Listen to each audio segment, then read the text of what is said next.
Baiklah, Assalamualaikum warahmatullahi wabarakatuh. Kami dari kelompok 3 yang di sini beranggotakan yaitu Marta Veronica, lalu Ika Desusila Eka Wiraguna, Tanya Gita Putri, Kak Lydia Naomi, dan juga Andini Putri. Jadi di sini untuk materi yang pertama akan disampaikan oleh saya sendiri.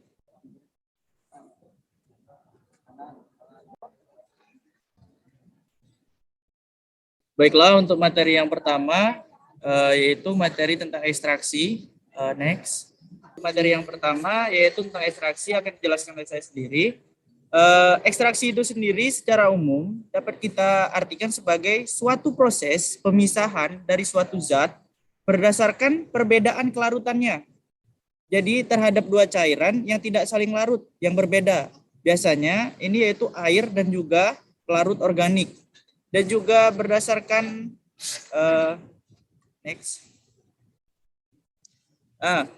ekstraksi itu kita golongkan menjadi dua, yaitu yang pertama ekstraksi padat cair dan juga ekstraksi cair-cair. Ekstraksi padat cair itu sendiri yaitu ekstraksi pengambilan atau pemisahan senyawa metabolit dari suatu matriks bahan padat yang berupa bagian tertentu atau keseluruhan bagian bahan tanaman dengan menggunakan pelarut tertentu. Dan ekstraksi cair-cair itu sendiri yaitu pengambilan atau pemisahan senyawa metabolit yang sudah terlarut sebelumnya pada suatu bahan pelarut dengan cara mencampurkannya dengan pelarut lain yang bersifat immiscible, yaitu tidak dapat bercampur dengan pelarut awal, tetapi memiliki kemiripan tingkat polaritas dengan senyawa yang akan dipisahkan, sehingga senyawa-senyawa target itu dapat terlarutkan atau terkumpul pada pelarut baru tersebut. Metode ini biasanya disebut juga dengan metode fraksinasi.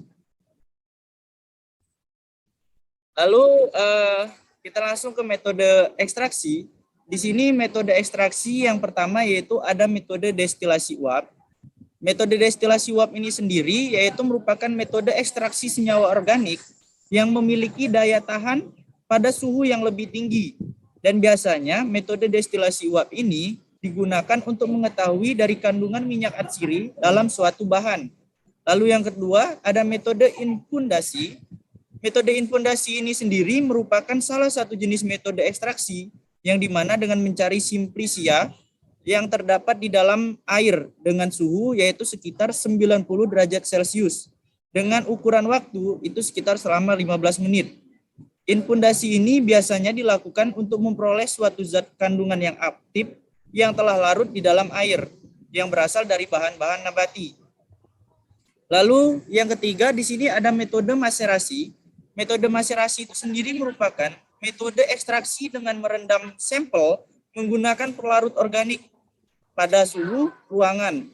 Metode ini biasanya digunakan pada bahan yang mengandung zat aktif, mudah larut ketika diekstrak dan tidak mengandung benzoin. Waktu yang digunakan dalam metode ini sangat signifikan dengan kualitas ekstrak yang baik.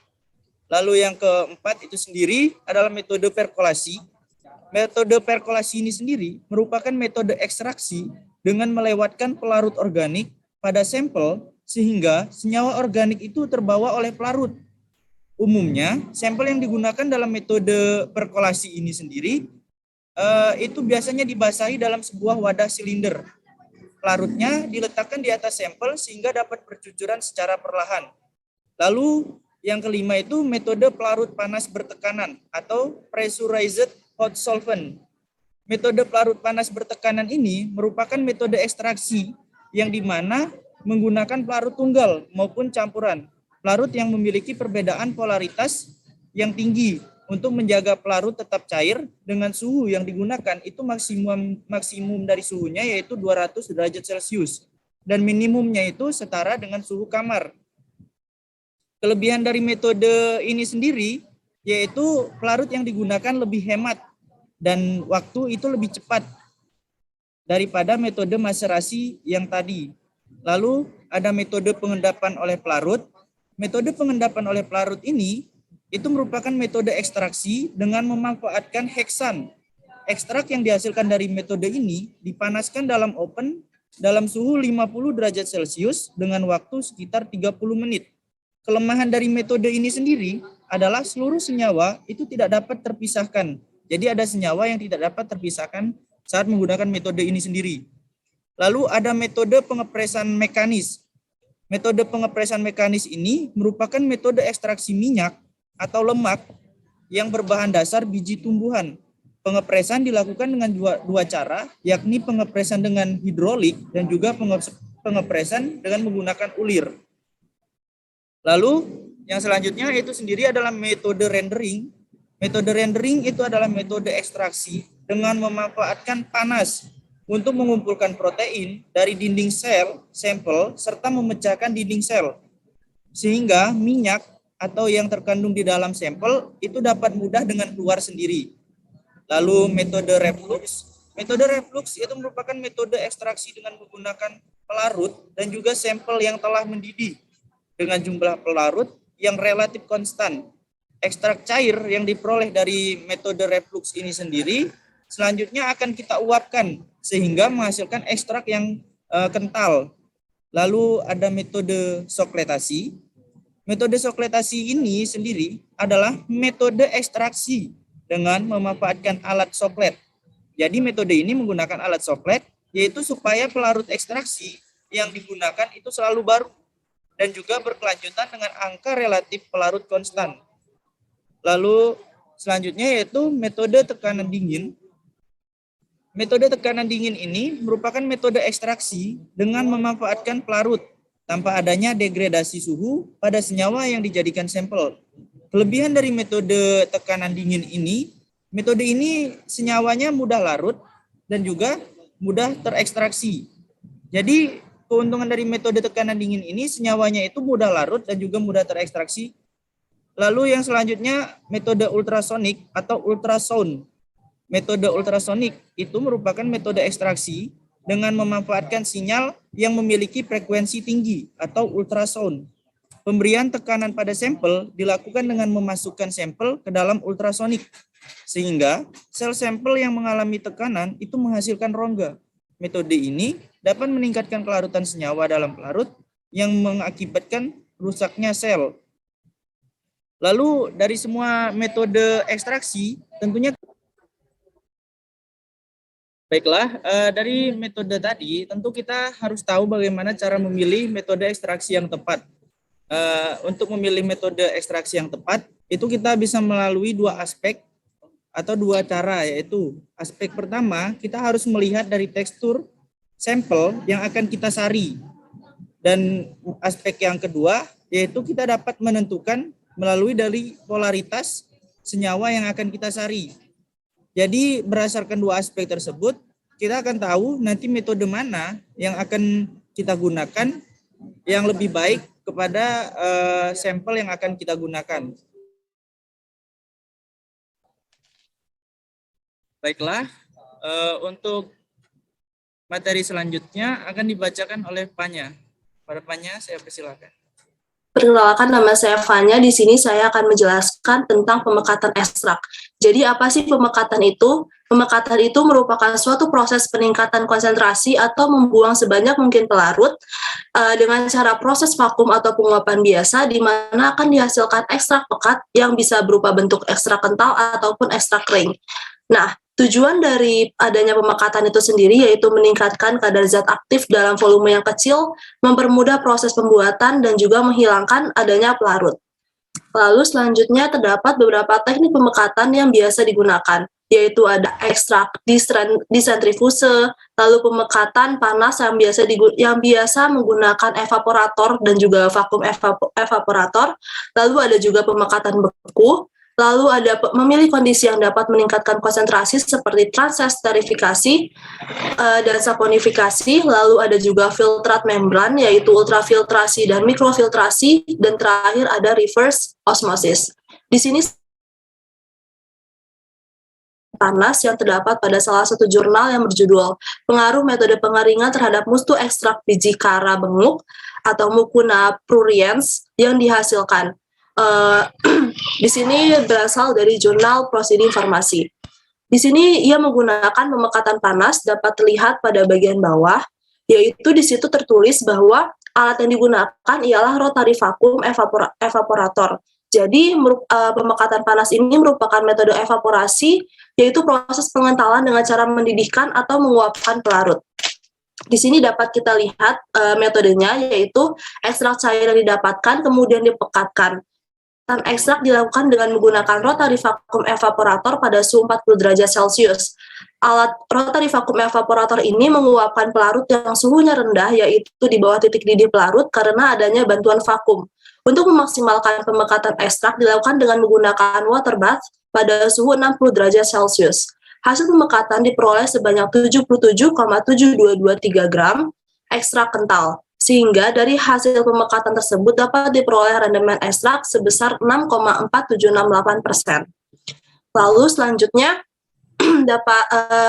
contohnya yaitu contoh dari metode transesterifikasi dan saponifikasi, salah satu dari metode pemekatan. Contohnya yaitu teknik pemekatan beta-karoten minyak sawit kasar dengan transesterifikasi dan saponifikasi. Di sini dapat terlihat yaitu metodenya proses transesterifikasi adalah proses pengolahan trigliserida menjadi metal ester menggunakan metanol dengan katalis natrium metoksida pada suhu 60 derajat Celcius selama 1 jam. Dia akan meningkatkan total karotenoid sebanyak 1,15. Sedangkan saponifikasi yaitu menghilangkan komponen tersabunkan dan mempertahankan komponen yang tidak tersabunkan seperti pigmen, sterol, dan hidrokarbon. Proses saponifikasi menghasilkan peningkatan total karotenoid dan beta-karoten sebanyak 22 kali. Lalu selanjutnya, salah satu metode yang lain yaitu reverse osmosis. Contoh kasusnya pada pemekatan jus jeruk siam, Citrus nobilis alvar microcarpa. Di sini metodenya yaitu jus jeruk hasil pemekatan dengan mikrofiltrasi masih mengandung total padatan terlarut yang rendah yaitu sebesar 6,8 derajat Brix. Tingkatan kepekatan jus ini masih perlu ditingkatkan untuk mendapatkan konsentrat jus dengan cara mengurangi kandungan air dalam jus. Teknik yang umum dilakukan pada proses pemekatan jus adalah proses evaporasi. Tetapi pada proses evaporasi itu suhunya itu terlalu tinggi sehingga dapat menurunkan kandungan gizi dan aroma konsentrat dari sari jeruk. Alternatif teknik yang dapat digunakan yaitu dengan reverse osmosis ini. Lalu proses reverse osmosis ini bekerja pada temperatur operasi yang rendah sehingga membutuhkan konsumsi energi yang rendah, instalasi yang kompak dan pengoperasian yang mudah. Kelebihan utama dari pemekatan reverse osmosis ini adalah menghasilkan produk berkualitas tinggi di mana nutrisi, aroma, dan komponen flavor bahan yang diolah dapat dipertahankan karena ia memiliki cara membuat dengan metode reverse osmosis ini tidak perlu menggunakan panas yang berlebih sehingga tidak mengurangi kualitas dari nutrisinya. Tetapi adapun kekurangan dari proses ini adalah tingkatan pemekatannya lebih rendah, kurang dari 36 derajat Brix, di mana industri jus konvensional yang menggunakan teknik evaporasi mampu meningkatkan kepekatan hingga 65 derajat Brix. Lalu selanjutnya akan dibacakan oleh Marta. Kepada Marta dipersilahkan.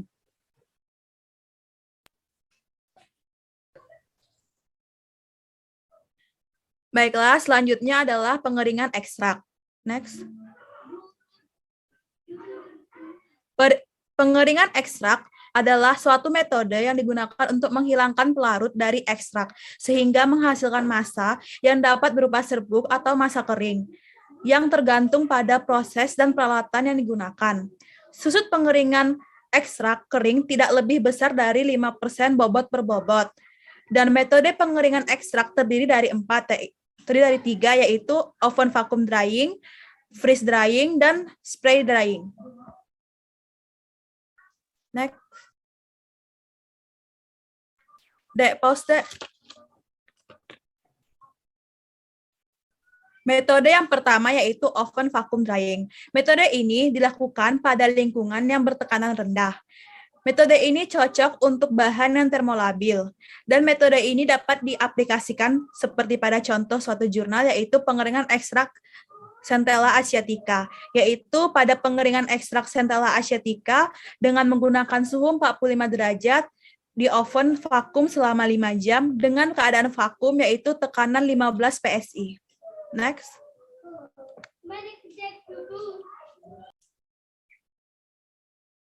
Kemudian metode selanjutnya adalah freeze drying. Freeze drying terdiri dari 3 tahap, yaitu pembekuan, pengeringan primer, dan pengeringan sekunder. Pembekuan adalah pembekuan bahan di mana sebagian besar pelarut dipisahkan dari solut untuk membentuk es, dan biasanya terjadi beberapa jam. Kemudian pengeringan primer yaitu pada saat tekanan diturunkan dan panas yang cukup dialirkan pada bahan sehingga air dalam bahan tersublimasi. Kemudian yang ketiga pengeringan sekunder. Pengeringan sekunder dilakukan untuk mensublimasikan molekul air yang diserap pada saat proses pembekuan tadi dengan cara tekanan diturunkan dan suhu dinaikkan lebih tinggi daripada suhu pada pengeringan primer. Kemudian freeze drying cocok untuk bahan yang termolabil. Dan contoh pengaplikasian freeze drying yaitu pada pengeringan ekstrak etanol biji kopi robusta atau Coffea canephora. Dan alatnya dapat dilihat pada gambar serta skema alatnya. Next. Dan metode yang ketiga adalah spray drying. Spray drying merupakan metode pengering untuk menguapkan dan mengeringkan bahan dalam bentuk larutan dan bubur dengan menggunakan panas sehingga terbentuk butiran zat yang padat dan kering. Dalam pengering semprot atau spray drying, ekstrak didispersikan ke dalam arus gas panas dalam bentuk kabut atau tekanan halus. Kemudian metode ini menggunakan prinsip atomisasi cairan untuk membentuk droplet, dan droplet tersebut akan dikeringkan menggunakan udara kering dengan suhu dan tekanan yang tinggi. Contoh pengeringan menggunakan spray drying adalah pengeringan ekstrak daun asitaba, dan bentuk alat serta skema alat dapat dilihat pada gambar tersebut. Next. Adapun permasalahan dan kendala dalam pengeringan ekstrak yaitu yang pertama, pengeringan ekstrak dapat dengan metode yang berbeda akan mempengaruhi sifat fisik seperti sifat kelarutan dan organoleptik seperti warna dan baunya. Kedua, pengeringan ekstrak dapat menyebabkan pengurangan komponen senyawa, seperti jumlah komponen fenolik yang berkurang pada ekstrak kering dibandingkan dengan tanaman segarnya. Kemudian, proses pengeringan yang tidak terpantau suhu dan durasi pengeringan dapat menyebabkan degradasi senyawa dan dalam ekstrak. Dan yang terakhir adalah harga mesin yang relatif mahal dan pengoperasian alat tersebut yang membutuhkan pelatihan khusus. Next.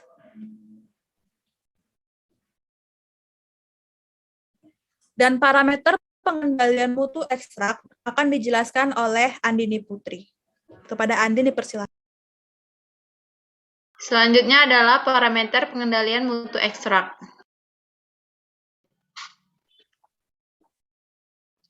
Di sini terbagi menjadi dua, yaitu yang spesifik dan non-spesifik. Untuk yang spesifik adalah identitas, organoleptis, senyawa terlarut dalam pelarut, dan uji kandungan kimia. Jadi untuk identitas itu adalah deskripsi tata nama, contoh nama ekstrak, nama lain tumbuhan, bagian tumbuhan yang digunakan, dan nama Indonesia tumbuhan. Tujuannya adalah untuk memberikan identitas objektif dari nama dan spesifik dari senyawa identitas. Organoleptis adalah mendeskripsikan bentuk, warna, bau, rasa, guna untuk pengenalan awal yang sederhana seobjektif mungkin. Untuk senyawa terlarut dalam pelarut, itu adalah melarutkan ekstrak atau simplisia dengan pelarut alkohol ataupun air untuk ditentukan jumlah larutan yang identik dengan jumlah senyawa kandungan secara gravimetrik. Dalam hal tertentu, dapat diukur senyawa terlarut dalam pelarut lain, misalnya heksana, diklorometan, dan metanol. Tujuannya di sini adalah untuk memberikan gambaran awal jumlah senyawa kandungan.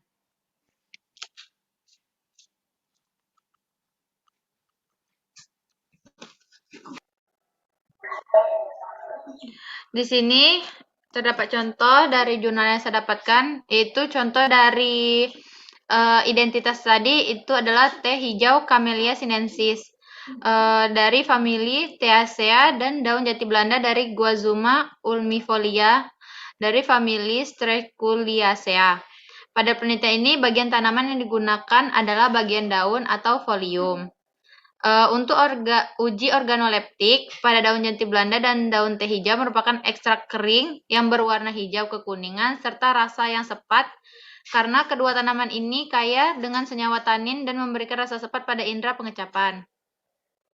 Untuk kadar sari larut air pada jati Belanda itu 12,88% dan teh hijau itu adalah 40,89%, dan untuk kadar sari larut etanol pada jati Belanda adalah 12,05% dan pada teh hijau adalah 4,23%. Untuk pengujian kandungan kimia menunjukkan pada ekstrak jati Belanda mengandung saponin dan flavonoid, dan untuk teh hijau mengandung tanin dan flavonoid.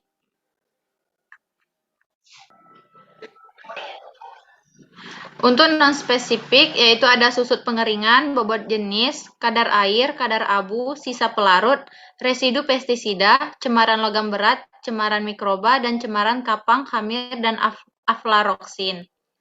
Di sini untuk susut pengeringan itu prinsipnya pengukuran sisa zat setelah pengeringan pada temperatur 105 derajat selama 30 menit atau sampai berat konstan yang dinyatakan dalam nilai %. Sedangkan untuk bobot jenis adalah dengan prinsip massa persatuan volume pada suhu kamar tertentu atau 25 derajat Celcius yang ditentukan dengan alat khusus piknometer atau lainnya. Untuk kadar air memiliki prinsip pengukuran kandungan air yang berada di dalam bahan. Tujuannya untuk memberikan batasan minimal atau rentang besarnya kandungan air di dalam bahan. Sedangkan untuk kadar abu memiliki prinsip bahan yang dipanaskan pada temperatur di mana senyawa organik dan turunannya terdestruksi dan menguap, sehingga tinggal unsur mineral dan anorganik. Untuk sisa pelarut memiliki prinsip penentuan kadar sisa pelarut tertentu yang memang ditambahkan yang secara umum dengan kromatografi gas. Residu pestisida yaitu dengan memiliki prinsip menentukan sisa kandungan pestisida yang mungkin saja pernah ditambahkan atau mengkontaminasi pada bahan simplisia pembuatan ekstrak. Cemaran mikroba memiliki prinsip menentukan identifikasi adanya mikroba yang patogen secara analisis mikrobiologis. Parameter untuk cemaran kapang dan khamir memiliki prinsip menentukan adanya jamur secara mikrobiologis dan adanya aflatoksin dengan KLT. Tujuannya untuk memberikan jaminan bahwa ekstrak tidak mengandung cemaran jamur melebihi batas yang ditetapkan, karena berpengaruh pada stabilitas ekstrak dan aflatoksin yang berbahaya bagi kesehatan.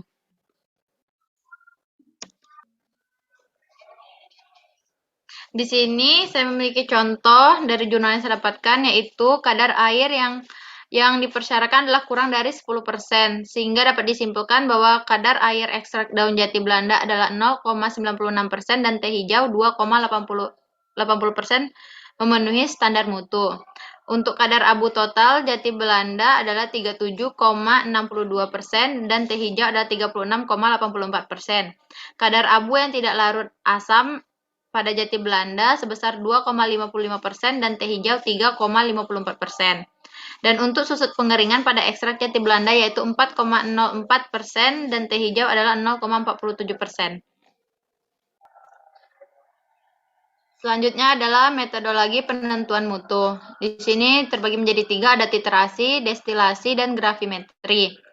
Untuk titrasi langsung yaitu pertama adalah labu titrasi isi 20 ml metanol P, kemudian dititrasi dengan Karl Fischer sampai TAT aduk titrasi dengan Karl Fischer, terus ditambah sejumlah zat yang ditimbang secara seksama, kemudian dihitung jumlah air dengan rumus V kali F, yaitu V adalah volume dari Karl Fischer dan F adalah faktor kesetaraan air. Kemudian adalah titrasi tidak langsung, yaitu 20 ml metanol di dalam labu, kemudian dititrasi dengan Karl Fischer, kemudian ditambah sejumlah zat, kemudian dititrasi kembali, kemudian dihitung F_1 dengan A_2, untuk A itu adalah kadar air dalam ukuran miligram atau mili, dan V adalah volume dari Karl Fischer. Kemudian adalah pembuatan reaksi Karl-Fischer, yaitu 63 gram iodium dilarutkan dalam 100 ml puridina mutlak, kemudian didinginkan di dalam es. Aliran gas belerang dioksida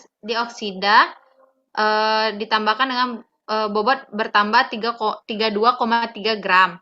Kemudian lindungi dari kelembapan udara, ditambah metanol hingga 50 ml dan biarkan selama 24 jam. Kemudian pembakuan 20 ml metanol mutlak dilanjutkan dengan titrasi dengan larutan Karl-Fischer ditambah air yang telah ditimbang titrasi dengan Karl-Fischer, kemudian hitung kesetaraan air.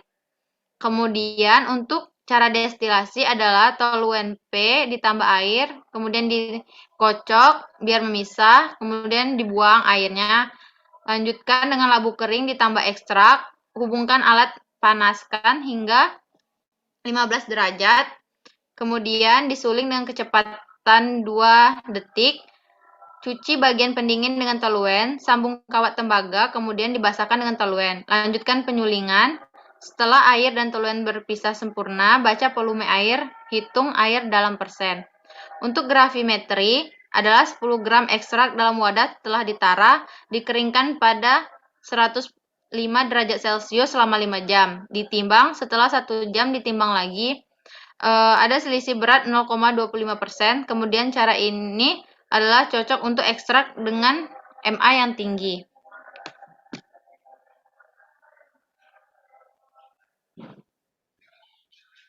Untuk jurnal yang saya dapatkan di sini menggunakan metode gravimetri di mana dimasukkan lebih kurang 1 gram ekstrak dan ditimbang seksama dalam wadah yang telah ditara. Dikeringkan suhu 105 derajat Celcius selama 5 jam dan ditimbang. Dan dilanjutkan dengan pengeringan kemudian ditimbang pada jarak 1 jam sampai terdapat perbedaan antara dua penimbangan berturut-turut tidak lebih dari 0,25%.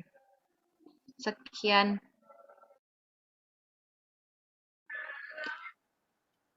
Selanjutnya untuk metode penyimpanan ekstrak akan dilanjutkan oleh Kak Lydia. Baik, yang berikut adalah metode penyimpanan ekstrak. Nah, metode penyimpanan ekstrak ini dia itu bertujuan untuk mengetahui apakah ada pengaruh dari penyimpanan suhu penyimpanan ekstrak tersebut. Nah, di sini ada beberapa metodenya. Yang pertama dari suhu. Nah, kalau suhu ini ada dibagi menjadi 3, yaitu yang pertama ada suhu ruang, yang kedua suhu dingin, yang ketiga suhu beku. Nah, yang berikut tempatnya. Nah, tempatnya itu biasanya di lemari pendingin atau tempat yang teduh. Nah, untuk waktunya biasanya bisa dari 3 sampai berminggu-minggu gitu. Next. Nah, ini yang berikut contoh yang saya pakai untuk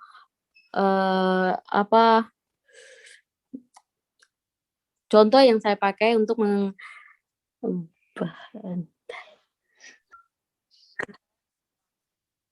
Baik, ini yang berikut adalah contoh yang saya pakai. Di sini artikelnya berjudul pengaruh suhu penyimpanan terhadap kerusakan antioksidan ekstrak daun asam. Nah, di sini tertera bahwa ekstrak daun asam ini disimpan selama 4 minggu pada 3 kondisi suhu yang berbeda, yaitu ada suhu ruang, suhu dingin, dan suhu beku. Oke. Sekian, terima kasih.